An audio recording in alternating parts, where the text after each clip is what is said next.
할렐루야. 네, 부르신 곳에서 모두 다 예배자 되시기 바랍니다.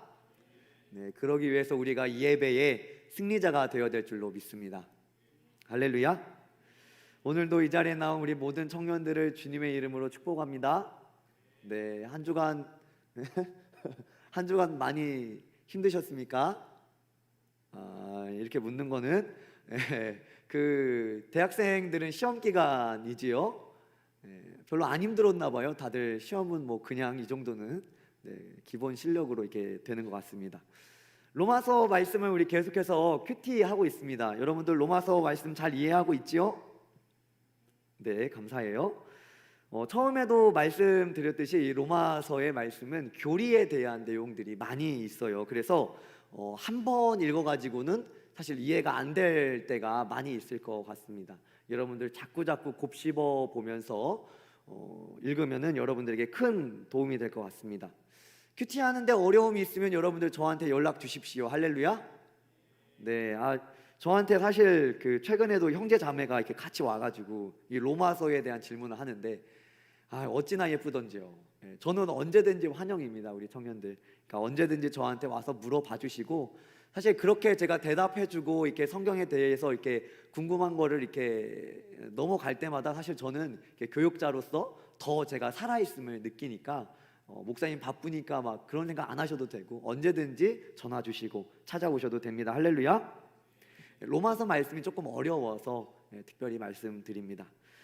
우리 어쨌든 이렇게 대학생들 시험 기간인데 시험 보다가 시험 들지 마시기를 바랍니다. 여러분들 그 시험이라는 게 그래요. 성실하게 준비를 했어도 잘 안 될 때가 있지요. 물론 공무원 준비를 하는 우리 친구들도 다 포함해서 그런데 중요한 것은 우리가 그것을 잘 받아들이고 그 다음이 있음을 우리는 생각을 하고 우리는 지혜롭게 사는 우리 모든 지혜로운 청년들 되었으면 좋겠습니다.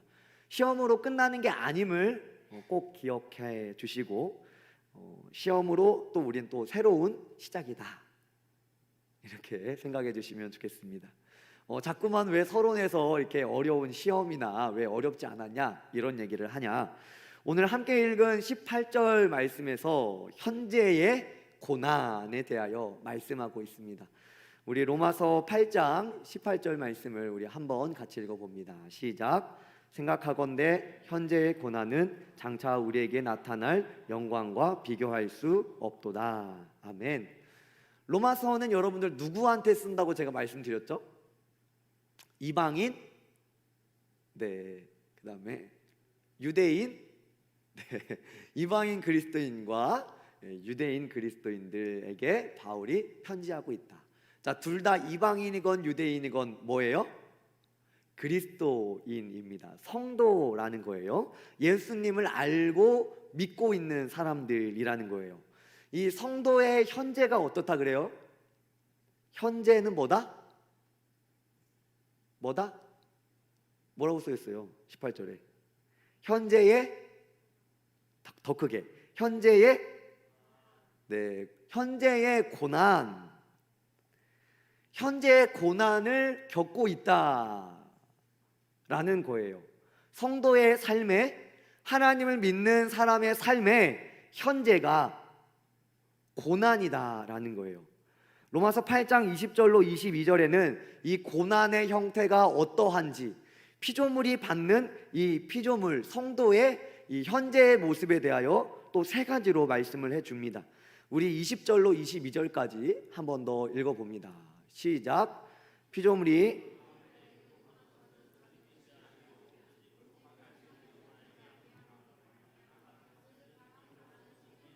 종노릇한 데서 해방되어 하나님의 자녀들의 영광의 자유에 이르는 것이니라. 피조물이 다 이제까지 함께 탄식하며 함께 고통을 겪고 있는 것을 우리가 아느니라. 우리가 이것을 안다라는 거예요. 첫 번째로는 말씀을 좀 띄워주시면 좋을 것 같아요. 첫 번째로는 허무한 데 굴복하고 썩어짐에 종노릇하고 탄식과 고통, 죽음의 굴레 안에 있는 상태다라는 거예요. 두 번째로는 그 상황을 벗어날 수 없는 우리는 무능한 존재다라는 거예요. 우리의 힘으로, 우리의 자력으로는 이 고통의 현재, 어려움의 현재, 시험의 현재를 벗어날 힘이 있다 없다? 없다라는 거예요. 그렇기 때문에 세 번째로는 우리는 현재에 어떤 소망을 두는 것이 아니라 미래에 장차 있을 것에 소망을 두는 사람이 되어야 된다. 이 세 가지를 말씀해 주고 있어요. 여러분들, 성도가 이 땅을 살아가는 사람들이 탄식과 고통과 이 죽음의 굴레에 있는 것은 우리가 살아가는 이 세상이, 이 땅이 죄의 지배 아래에 있기 때문입니다. 무슨 지배 아래? 죄의 지배 아래에 있기 때문이에요. 죄가 이 세상을 지배하고 있다는 거예요. 사람들 마음을 지배하고 다스리고 있다는 거예요. 죄가 통치하고 있다는 말입니다. 이건 마치. 그래서 사람들이 그 마음 가운데 죄가 있기 때문에 하나님의 뜻을 거절하고 하나님을 반역하기를 힘쓰고 자신이 옳은 대로 혹은 자기의 생각에 옳은 대로 살아가기 때문입니다. 그러므로 우리가 살아가는 이 삶은 이 죄의 다스림, 그러므로 죄의 저주 아래 살아가고 있기 때문에 우리의 현재가 탄식과 고통과 죽음의 굴레 아래 있는 것입니다.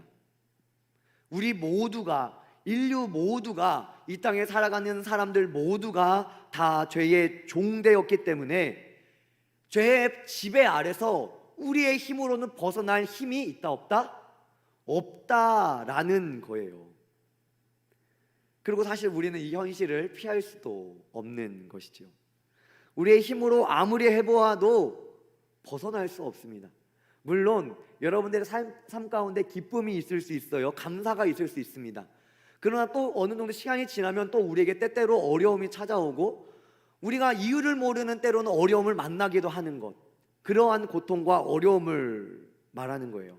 이것은 마치 비유를 하면 이런 거예요. 너무 강력한 주인 아래에서 학대당하고 있는 종의 모습인 거예요.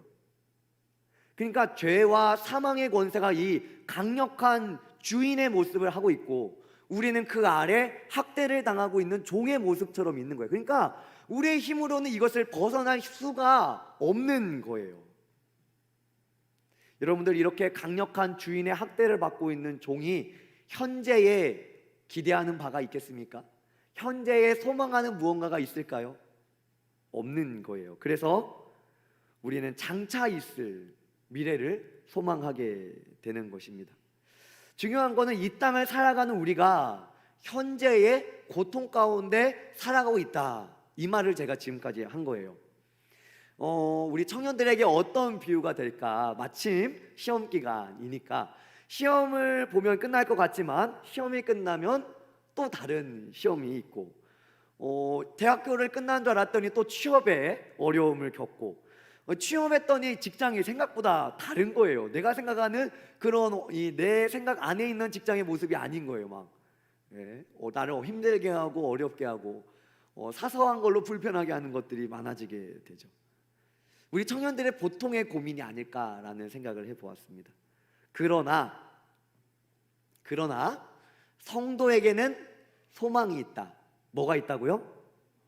소망이 있는 것은 제가 앞서 말했지만 우리의 힘으로 벗어날 수 있는 이 강력한 이 죄 가운데, 이 죄의 고통의 굴레에서 예수님이 우리를 해방시켜 주셨기 때문입니다. 할렐루야. 예수님이 우리를 뭐 했다고요? 따라합니다. 해방. 이거는 제가 앞서 말했던 것처럼 강력한 주인 아래에 노예된 종의 모습에서 아주 벗어나는 것을 말합니다. 그래서 성도들은 이 땅을 살아가지만 여러분들은 해방된 자예요. 자유함을 얻은 자입니다. 우리는 그리스도의 보혈로 구속받았기 때문입니다. 그런데 이상하죠? 우리가 해방됐다고 하지만 여전히 우리의 삶에 고통이 있고 고민이 있고 힘듦이 있잖아요. 그것은 왜 그러냐? 우리의 육신이 아직 이 땅에 있기 때문이에요.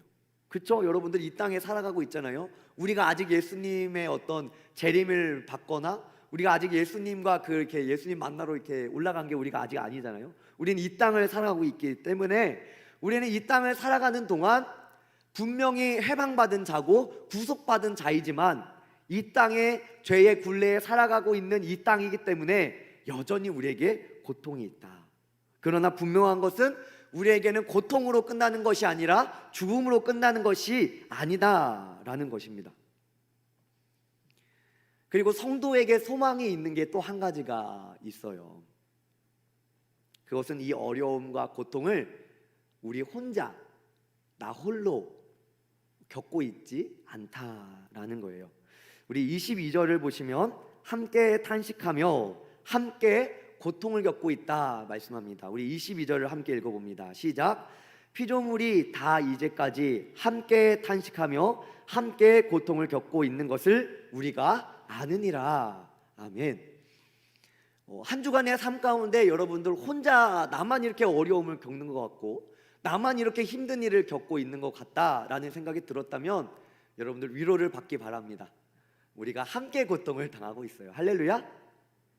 위로가 되나요? 그렇죠. 위로가 안 되죠. 그런데 어쨌든 우리가 혼자가 아니라는 거예요.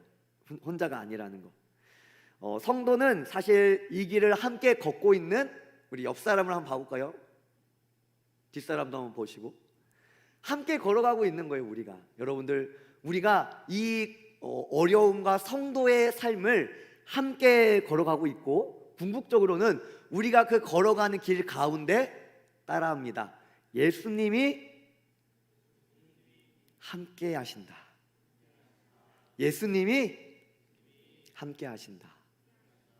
여러분들이 혼자가 아니라는 거예요. 그래서 여러분들 혼자만 겪고 있는 고난이 아니라 우리 같이 옆에 있는 형제 자매들이 함께 걷고 있고 그 길을 또 예수님이 함께 걷고 계신다. 이 고통은 사실 우리가 피할 수는 없어요. 피할 수는 없어. 이 땅을 살아가는 동안 우리의 삶에 어려움이 없다, 고통이 없을 것이다, 이런 말은 사실은 거짓말이죠. 그러므로 우리는 어떻게 살아가야 되느냐? 참음과 기다림으로, 인내로 살아가야 합니다. 우리 25절 함께 읽어보겠습니다. 시작.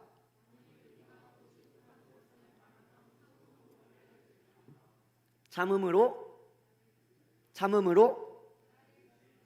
현실을 살아가는 성도는 참음으로 기다리며 인내하며 이 땅을 살아가는 거예요.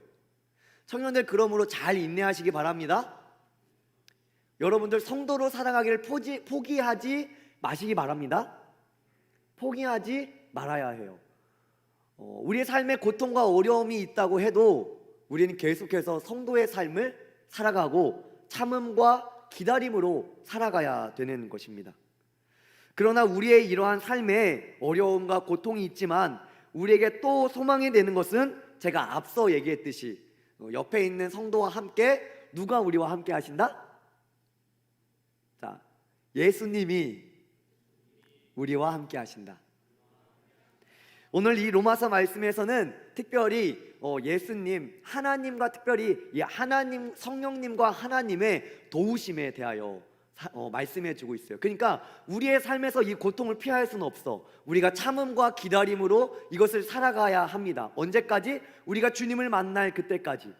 이거는 여러분들 어쩔 수 없는 성도의 사명이에요. 우리의 삶이며 여러분들의 현실일 겁니다. 현재의 고난인 거예요. 그런데 믿는 우리에게 소망이 있는 하나님의 도우심이 있다라는 거예요. 26절인데요. 우리 26절을 함께 읽습니다. 시작. 이와 같이 성령도 우리의 연약함을 도우시나니.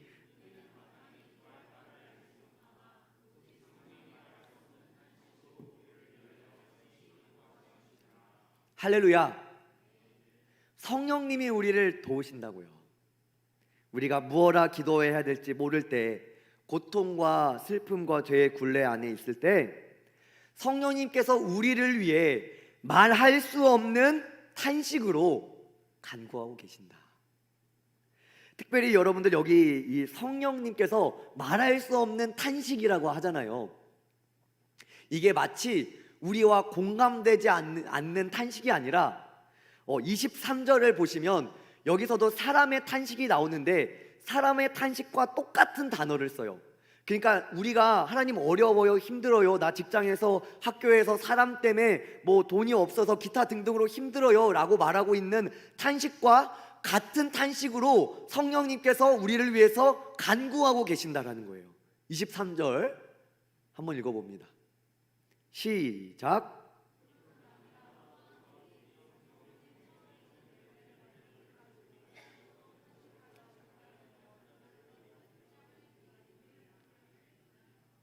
아멘. 그러니까 말씀 그대로 성령의 처음 익은 열매를 받은 우리, 그러니까 성도들을 말하는 거예요.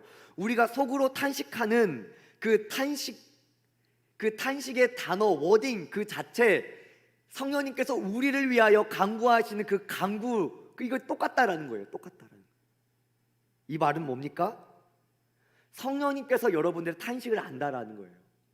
성령님께서 여러분들의 탄식을 우리가 무엇라 기도해야 될지도 모르고 무엇라 답답해서 심지어 너무 힘들어서 말조차 나오지 않는 그때에 성령님께서 우리와 같은 마음을 가지셔서 우리의 입술의 표현을 통하여 할 수 있는 그 탄식을 성령님께서 우리를 위하여 말할 수 없는 탄식으로 간구하신다고요. 여러분들의 마음을 다 아신다라는 거예요. 청년들 삶에 고통과 어려움이 있을 때 그것에 대한 처방이 아마 여러 가지가 될 거예요.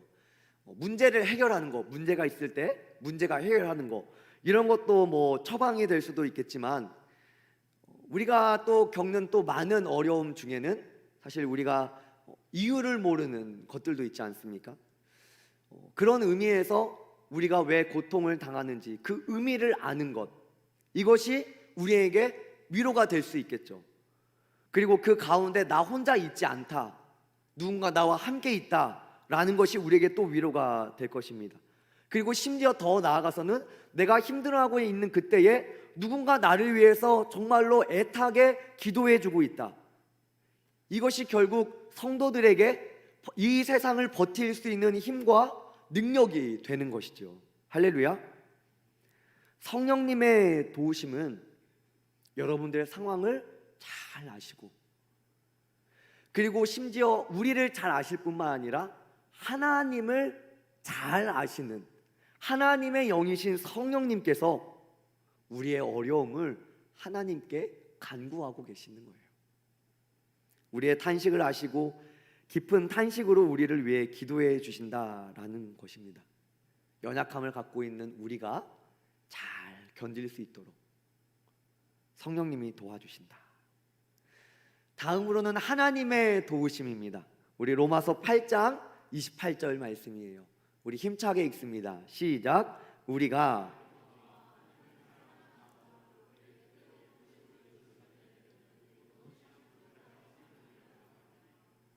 아멘. 성도, 하나님을 사랑하는 자, 성도의 삶의 현재는 고통이 있지만, 그러나 그의 뜻대로, 하나님의 뜻대로 하나님의 사랑을 받은 성도, 그의 하나님의 부르심을 받은 그 부르심대로 입은 사람들에게는 모든 것이 합력하여 선을 이루도록 해주신다라는 거예요. 하나님께서 우리를 어떻게 도와주시냐? 하나님께서 사랑하는 여러분, 그의 뜻대로 부르심을 받은 성도, 그들의 삶 가운데 일어나는 많은 것들로, 하나님이 할 수 있는 많은 것으로 합력해서 우리로 하여금 선을 이룰 수 있도록 해주신다라는 거예요. 이 말은 하나님께서 우리로 선을 이룰 수 있도록, 우리의 어떤 환경과 사람과 모든 것을 합해서 우리로 하여금 선을 이룰 수 있도록 하나님께서 우리를 도와주신다라는 거예요. 그리고 이 말씀에는 특별히 성도의 구원의 과정이 기록되어 있죠. 하나님께서는 성도를 미리 아시고, 그리고 여러분들을 미리 정하시고, 그리고 그 정하신 여러분들을 부르시고, 여러분들을 의롭게 하시고 영화롭게 하신다. 예수님의 보혈로 구속함을 받은 성도들은 이 죄의 굴레에서는 해방을 받았지만, 우리가 살아가고 있는 이 땅이 여전히 죄인들로 가득한 땅이기 때문에 죄와 고통의 굴레가 여전하지만, 앞서 말했듯이 우리는 해방을 받았고 구원을 받은 그러나 아직 이 땅에 있기 때문에 완전하지 않은 구원에 이른 이 상태에 있는 우리를 하나님이 도와주신다라는 거예요. 심지어 우리가 고통을 당하는 그 상황까지도 합력해서 하나님은 선을 이루신다라는 거예요. 아마 우리 청년들 고통 가운데 있다라면 하나님 왜 나를 왜 고통 가운데 두세요? 고통 가운데서 벗어나고 싶습니다 라고만 기도를 많이 할 거예요. 그런데 오늘 말씀은 무엇라 말하냐면 여러분들이 당하고 있는 고통과 그 어려움까지도 여러분을 구원에 이르는 선이 된다라는 거예요. 할렐루야. 어려우십니까? 시험 가운데 있습니까? 누구한테도 말 못하는 어려움과 슬픔과 힘듦이 있습니까? 하나님이 그것까지 사용하셔서 여러분들을 구원의 길로 인도하심을 믿으시기 바랍니다. 그러므로 우리는 어떻게 해야 돼요? 잘 견뎌야 돼요. 그러면 아마 이런 질문이 들 수 있을 것 같아요. 목사님, 그럼 하나님은 우리를 이 땅에 살아가는 동안 평생 고통 가운데 두시는 겁니까? 제가 말했잖아요. 그렇죠? 예, 그런 뉘앙스잖아요. 그럼 왜 이렇게 우리의 삶이 고통이며 고통이 빨리 끝났으면 좋겠는데 왜 끝나지 않을까? 이 말은 우리의 고통이 여러분들 언제 끝나니까? 예수님이 오시거나 우리가 예수님한테 가거나 이럴 때 우리의 고통이 끝나요. 그러면 왜 우리의 고통이 빨리 끝났으면 좋겠는데 왜 예수님 빨리 안 오실까요, 여러분들? 여러분들 예수님이 빨리 오셨으면 우리가 예수님을 믿을 시간이 있었을까요? 우리가 정말로 인격적으로 예수님을 만날 수 있는 여유와 시간이 우리에게 있었을까요? 예수님의 재림이 지연되고 있는 오늘날도 우리가 그렇게 언제 어디서든 올 수 있음을 우리 그렇게 믿고 있지만 도적같이 예수님께서 오심을 믿고 있지만 오늘도 아직 예수님의 재림이 지연되는 것은 하나님의 자비예요. 죄인들을 돌이키시기 위한 하나님의 자비인 것입니다. 여러분들 우리에게 시간이 주어졌다라는 건 뭐예요? 우리가 지금 예수님을 믿어야 된다라는 거예요. 지금 예수님을 인격적으로 만나야 된다라는 거예요. 여러분들 사실 지금도 이 시간에도 동일한 시간대에 아직도 예수님을 모르는 많은 청년들이 있죠. 예수님의 왜 이 땅 가운데 지금 바로 오실 수 있는데 안 오실까요? 그들 또한 예수님을 믿을 수 있고 그들을 돌이킬 시간을 주시는 거예요. 그래서 예수님의 재림의 지연은 하나님의 놀라운 자비인 것입니다. 그러므로 이것을 아는 우리들은 어떻게 해야 되나요? 하나님의 사랑을 입어서 현재의 고통을 우리는 이제는 알았잖아요. 왜 우리가 고통 가운데 살아가야 되는지, 우리의 삶 가운데 우리가 예수님을 믿고 즐거움 가운데 있지만 때때로 우리에게 어려움을 당하는 이유를 우리는 아는 거예요. 이것을 우리는 어떻게 해야 돼요? 고통 가운데 아무 이유 없이 고통당하고 있는 저들에게 알려야죠. 할렐루야. 청년들, 저는 우리가 조금 더 적극적으로 그리고 능동적으로 시켜서가 아니라 익숙함으로가 아니라 우리가 정말 오늘 말씀에 나오는 성부, 성자, 성령님의 도우심을 힘입어서 이 고통이 만연한 세상 가운데 소망으로 우리가 점령해 나갔으면 좋겠어요. 옛날에 전쟁에서 이기게 되면 깃발을 이렇게 꽂아 나가잖아요. 고통 가운데 있는 이 세상 가운데 우리 요셉 청년 마을이 승리의 깃발을 꽂으며 다녔으면 좋겠어요. 무슨 말이냐면 이 땅을 복음으로 물들였으면 합니다. 할렐루야. 사람들은 왜 고통을 당하는지 몰라요. 그냥 자기가 잘못한 줄 알아요. 이유를 몰라요, 여러분들. 다른 사람들은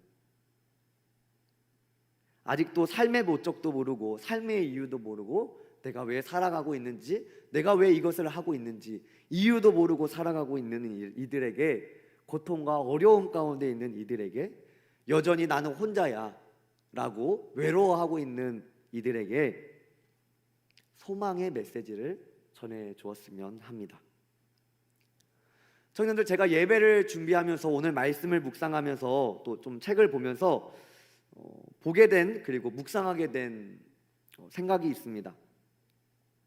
아마 오늘 이 예배도 어떤 이들은 이 예배 시간을 드리는 것도, 그러니까 이 예배 시간을 드리는 것은 여러분들의 삶을 내려놓고 하나님 앞에 시간을 내어 드리는 거죠. 이 시간도 사실 고통과 어려움으로 당하고 있는 성도가 있을 수 있겠다, 이런 생각을 해봅니다. 우리 청년들에게 한번 이렇게 질문을 해보고 싶어요. 여러분들 일주일에 한 번 예배 드리는 게 충분할까요?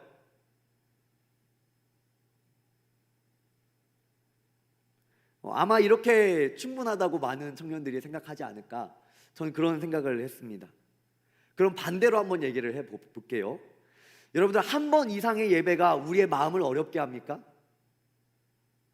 여러분들 내면적으로 솔직하게 대답을 한번 해보시길 바랍니다. 한 번 이상의 예배가 내 삶에 나에게 어려움으로 다가오지는 않은지. 저는 제가 앞서 말했듯이 우리는 예수님을 아는 사람들이기 때문에 성령님과 하나님과 예수님의 도우심을 받아서 우리는 이 고통밖에 없는 세상 가운데 부르심을 받은 소망을 가지고 살아가는 사람들이에요. 그런데 우리가 이것을 잊지 않고 정말로 이 도우심을 매일매일 순간순간 공급받으면서 살아가기 위해서는 정말로 이 고통밖에 없는 땅 가운데 우리가 점령하며 든든한 군사로, 그리스도의 군사로, 정말로 강력한 군사로 살아가기 위해서는 예수님과 더 많은 교제가 필요합니다. 믿으십니까? 아마 많은 청년들에게 이 예배가 의무처럼 다가올 수 있는 청년들이 있을 거예요. 청년들, 이 예배는 우리에게, 성도에게 의무입니까? 아닙니까? 의무죠. 하나님의 백성들이 예배 안 드리는 게 하나님의 백성 맞습니까? 그러므로 하나님의 백성이 예배 드리는 건 여러분들 의무예요. 의무. 기도하는 것, 말씀 보는 것, 전도하는 것, 구제하는 것, 하나님의 백성들에게는 의무가 맞아요. 자, 그렇다면 다시 여러분들, 우리가 의무라고 생각했을 때 마치 이게 일처럼 느껴지고 그래서 마치 은혜가 되지 않습니까? 아마 의무라고 생각했을 때 많은 청년들이 의무니까 하기 싫어, 의무니까 은혜 되지 않아 라고 생각을 많이들 하실 거예요. 근데 여러분들 잘 생각해 보면 우리가 말씀의 실력을 늘리기 위해서, 기도의 실력을 늘리기 위해서 무엇 해야 됩니까? 반복해야죠. 우리가 무언가를 잘하기 위해서는 그것을 반복해야 됩니다. 때로는 그것을 의무로 삼고 계속 해 나가야 돼요. 해 나가다 보면 언젠가는 어떻게 됩니까? 어떤 의무감에서 벗어나 자유함이 오게 되죠. 여러분들, 우리가 이 예배의 의무에 힘써야 될 줄로 믿습니다. 여러분들, 의무라 그래서 은혜가 안 되는 것이 아니라 우리가 이 의무를 잘 지켜나가게 되면 어느 순간에 여러분들이 의무를 뛰어넘어서 자유함과 기쁨과 이 안에 충만한 것을 누리게 된다라는 거예요. 할렐루야. 우리는 훈련되어야 돼요. 왜 그러면 우리 안에 죄성이 있어서 여러분들 자꾸만 예배로부터 멀어지려고 하는 거예요. 여러분들, 제가 하는 말을 오해하지 마시기 바랍니다. 오해하지 말기 바라십니다. 여러분들, 매일매일 순간순간 우리의 100%의 시간을 예배드려야 된다라는 게 아니에요. 분명한 건, 따라해 볼까요? 의무를 넘어서 기쁨으로. 한 번 더, 의무를 넘어서 기쁨으로. 여러분들, 제가 이 자리에서 설교하는 게 의무로만 한다면 저의 삶은 너무나도 곰핍할 거예요. 저에게 전혀 기쁨이 없다라면 오래 갈 수 없습니다. 여러분들이 예배 드리는 게 단지 의무만으로만 멈춘다면 여러분들, 우리는 이 예배 가운데 기쁨을 누리기가 쉽지 않을 거예요. 그런데 의무를 넘어서 우리가 기쁨으로, 넘치는 은혜로 나아가게 된다면 여러분들은 매 순간순간의 예배 가운데 충만한 은혜를 누릴 수 있을 줄로 믿습니다. 청년들, 그러므로 우리는 성도로서, 하나님의 백성으로서 의무를 다해야 합니다. 우리의 삶을 최선을 다해서 살아가야 합니다. 그리고 의무를 넘어 누리는 단계까지 나아가기를 소망해야 합니다. 그러므로 우리는 일단 의무를 다해야 돼요. 할렐루야. 우리 청년들의 삶이 여전히 바쁘고 힘들고 고민도 많다라는 걸 저도 잘 알고 있습니다. 그러나 여러분들의 시간을 하나님께 드릴 때 여러분들은 삶의 이유를 깨닫게 될 거예요. 청년들, 분명한 것은 하나님께 드림이 헛되지 않습니다. 여러분들이 하나님께 드린 만큼 하나님께서 더 풍성한 것으로 우리 청년들의 삶과 여러분들이 원함을 채워주실 줄로 믿습니다. 그러므로 의무를 넘어 기쁨으로 주님과 참으로 교제하는 하나님의 백성 되시기를 바랍니다. 우리 자리에서 일어나 볼까요? 우리 함께 결단하며 찬양하기를 원합니다.